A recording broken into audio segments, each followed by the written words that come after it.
श्री शिवाय नमस्तुभ्याम, हर हर महादेव, जय महाकाल। कैसे हैं आप सभी लोग। देखिए, आप सभी को पता है कि कल से शुरू हो रहे हैं चैत्र का महीना, और ये जो चैत्र का महीना होता है ना, ये आपके घर में सुख शांति समृद्धि को लाता है, वैभव को लाता है, आपकी किस्मत को चमकाता है। अगर आपका भाग्य आपका साथ नहीं दे रहा है, कार्य नहीं बन रहे हैं, अटके हुए कार्य सालों से अटके हुए हैं, पूर्ण होने का नाम नहीं ले रहे हैं, धन नहीं आ रहा है, बीमारियां खत्म नहीं हो रही है, तो एक बार एक धतूरा और कपूर को जलाने वाला उपाय कल के दिन जरूर कीजिएगा।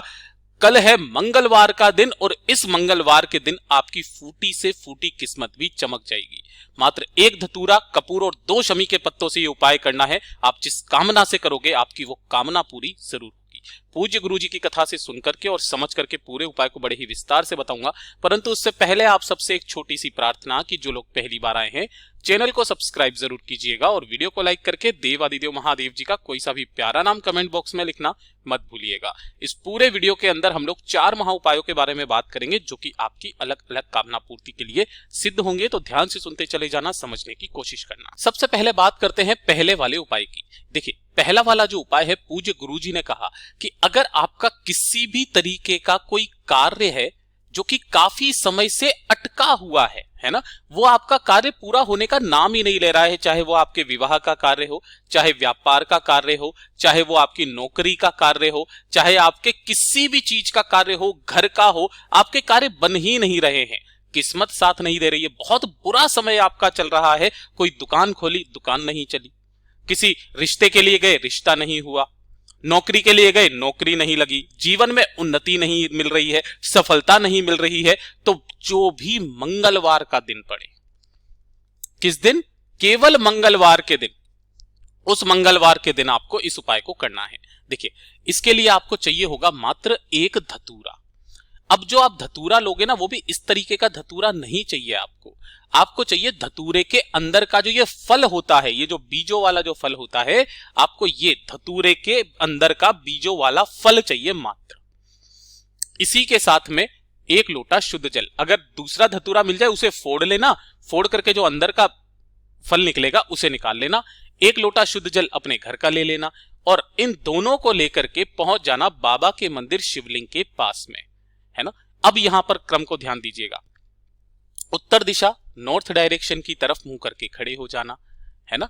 सबसे पहले आपको करना क्या है कि जो आपने धतूरे के अंदर का जो फल लिया है, उसे आपको अपने दाहिने हाथ में रखना है। अपना नाम और गोत्र बोल करके आप जिस कार्य सिद्धि के लिए, जिस मनोकामना पूर्ति के लिए उपाय करने आए हैं, उसकी कामना करके उस धतूरे के अंदर के फल को शिवलिंग के ठीक ऊपर आपको यहां पर समर्पित कर देना है। समर्पित कर देने के पश्चात अपने दोनों हाथों में उस कलश को पकड़ना, और कलश को पकड़ करके उसी धतूरे के ऊपर आपको पूरा का पूरा जल समर्पित करना है। किन महादेव जी के नाम से? ये चीज ध्यान दीजिएगा, हनुमतेश्वर महादेव के नाम से। हनुमतेश्वर महादेव के नाम से समर्पित करना है। ये इतना बड़ा नाम है, इसकी कथा मैं आपको नहीं बताऊंगा वरना वीडियो बहुत लंबा हो जाएगा। हनुमतेश्वर महादेव के नाम से बिल्कुल धीरे धीरे करके उस जल को समर्पित कर देना। अंत में जो जल जलाधारी से नीचे की तरफ गिरेगा, उसे अपने दाहिने हाथ पर लेकर के और अपने ऊपर हनुमतेश्वर महादेव का नाम लेकर के छींट लेना। जिस कार्य के लिए उस दिन के बाद से जाओगे, वो कार्य आपका सिद्ध होगा। मंगलवार के दिन इस वाले उपाय को करना स्टार्ट कर दीजिए। जीवन में कभी किसी कार्य में असफलता हासिल नहीं होगी, हर कार्य में सफल हो जाओगे। पूज्य गुरु जी का बहुत ही अद्भुत और अचूक उपाय है, जरूर कीजिएगा। अब बात कर लेते हैं दूसरे वाले उपाय की। देखिए, दूसरा वाला उपाय किन लोगों को करना है, ये चीज ध्यान से सुनिएगा। अगर आपके परिवार में कोई व्यक्ति है जो कि बहुत टाइम से बीमार है, कोई पुरानी बीमारी चली हुई आ रही है ना, केवल दवाइयां चेंज हो रही है, लेकिन शरीर में वो दवाइयां लग ही नहीं रही है। किसी भी तरीके का कोई शारीरिक या मानसिक किसी भी तरीके का कोई रोग है और लंबे समय से चला हुआ आ रहा है, तो एक बार इस 2 शमी के पत्तों का उपाय करना बिल्कुल मत भूलिएगा। शरीर के सारे दर्द, सारे कष्ट खत्म हो जाएंगे। इसके लिए आपको चाहिए क्या? 1 बेलपत्र, मात्र 1 बेलपत्र आपको लेना है, जो कहीं से भी खंडित टूटा फूटा ना हो, ये चीज ध्यान रखना। 1 लोटा शुद्ध जल अपने घर का लेना है, एकदम ताजा जल। इसी के साथ में आपको लेने होंगे 2 शमी के पत्ते। कितने लेने हैं? 2 शमी पत्र आपको लेने हैं। कहां से तोड़ोगे? इस जगह से। ये जो पूरा गोले में बनाया है ये 1 शमी का पत्ता है। इसी तरीके से आपको 2 शमी के पत्ते ले लेने हैं और थोड़ा सा लेना होगा आपको लाल चंदन।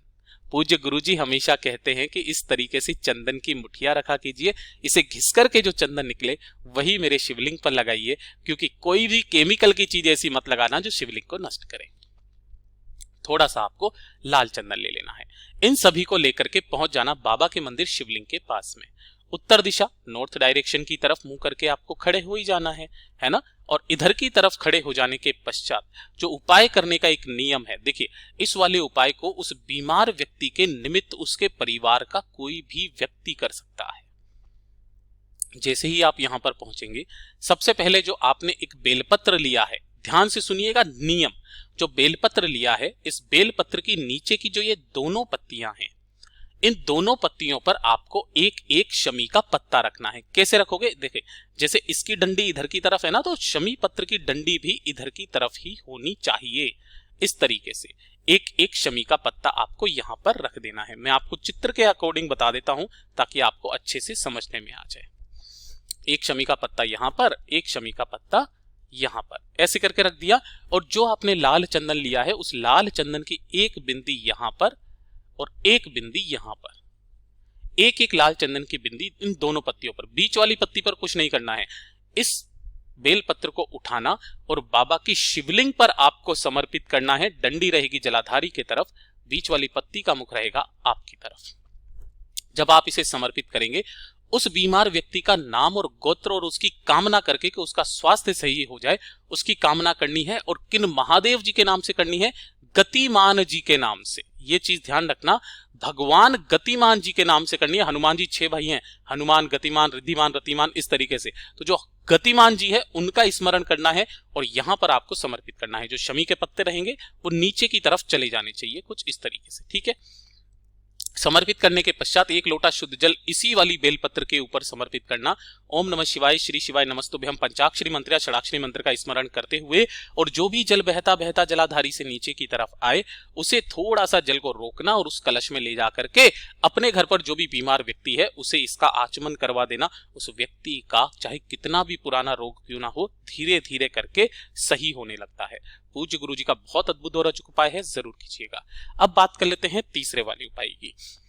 ये जो तीसरा वाला उपाय है ना, ये सिर्फ और सिर्फ धन की वृद्धि के लिए किया जाता है। लाल चंदन वाला उपाय है ना, धन वृद्धि के लिए। अगर आपके घर में धन की वृद्धि ही नहीं हो रही है, धन बढ़ ही नहीं रहा है, उन्नति नहीं हो रही है धन में, जिस कार्य में आप सालों से लगे हुए हो उतना पैसा बना ही नहीं पा रहे हो, तो अपने घर में धन की वृद्धि करने के लिए और साथ ही साथ अगर आपके ऊपर कर्जा है तो बड़े से बड़े कर्जे को उतारने के लिए इस वाले उपाय को किया जाता है। ध्यान से सुनिएगा कैसे करना है। आपको पहली ही बार में इसका असर दिखाई देने लग जाएगा। आपको थोड़ा सा लेना है लाल चंदन। लाल चंदन लेने का क्रम मैंने आपको बता दिया, किस तरीके से मुठिया रखा कीजिए, इसे घिस करके जो चंदन निकले वो चंदन ले लेना और 1 लोटा शुद्ध जल अपने घर का ले लेना, ठीक है। इसी जल के अंदर आपको थोड़ा सा लाल चंदन मिला लेना है और इसे लेकर के पहुंच जाना बाबा के मंदिर शिवलिंग के पास में। किसी भी समय उत्तर दिशा नॉर्थ डायरेक्शन की तरफ मुंह करके खड़े हो जाना। अपने दोनों हाथों में उस कलश को पकड़ना, अपना नाम, गोत्र और कामना कह करके उस पूरे के पूरे जल को आपको शिवलिंग के ठीक ऊपर आपको समर्पित करना है। लेकिन ध्यान रखना, उस कलश में थोड़ा सा जल आपको बचा लेना है। बाकी का पूरा जल आपको यहां पर जो समर्पित करोगे वो कुंदकेश्वर महादेव के नाम से समर्पित करना है। कुंदकेश्वर महादेव जी के नाम से समर्पित करना। और जो बाकी का जल है अपनी कामना कहकर के यहां से जाना है और कहां पर पहुंचना है? किसी भी वट वृक्ष पर या वट वृक्ष के पास में। जैसे ही आप यहां पर पहुंचेंगे, यहां पर जल चढ़ाने का जो थोड़ा सा जल आपने बचाया है उसका क्रम बदल जाता है। यहां पहुंचने के पश्चात आपको अपने उल्टे हाथ में, यानी कि जो लेफ्ट हैंड है उसमें आपको लोटा पकड़ना है, राइट हैंड को आपको इस तरीके से आगे की तरफ में रखना है और इस राइट हैंड पर आपको जल समर्पित करना है। जो थोड़ा सा जल बचा हुआ है, यहां से जल आपकी हथेली से छूता हुआ इसकी जड़ों में जाना चाहिए। बाकी का जल यहां पर आप वटकेश्वर महादेव के नाम से समर्पित करना। हाथ जोड़ करके विनती करना, कामना करना कि धन की वृद्धि हो, बड़ी से बड़ा कर्जा उतर जाए। गुरुजी ने कहा कितना भी बड़ा कर्जा क्यों ना हो उतरेगा जरूर, धन की वृद्धि भी होगी जरूर। पूज्य गुरुजी का बहुत ही अद्भुत और रोचक उपाय है, जरूर कीजिएगा। जैसा पूज्य गुरुजी ने अपनी कथा में बताया बिल्कुल वैसा आसान भाषा में आपको बताने का संपूर्ण प्रयास किया। वीडियो पसंद आया हो तो लाइक जरूर करना, साथ ही साथ चैनल को सब्सक्राइब जरूर कीजिएगा। मैं आपसे मिलता हूं अगले वीडियो में, तब तक के लिए ओम नमः शिवाय, जय महाकाल।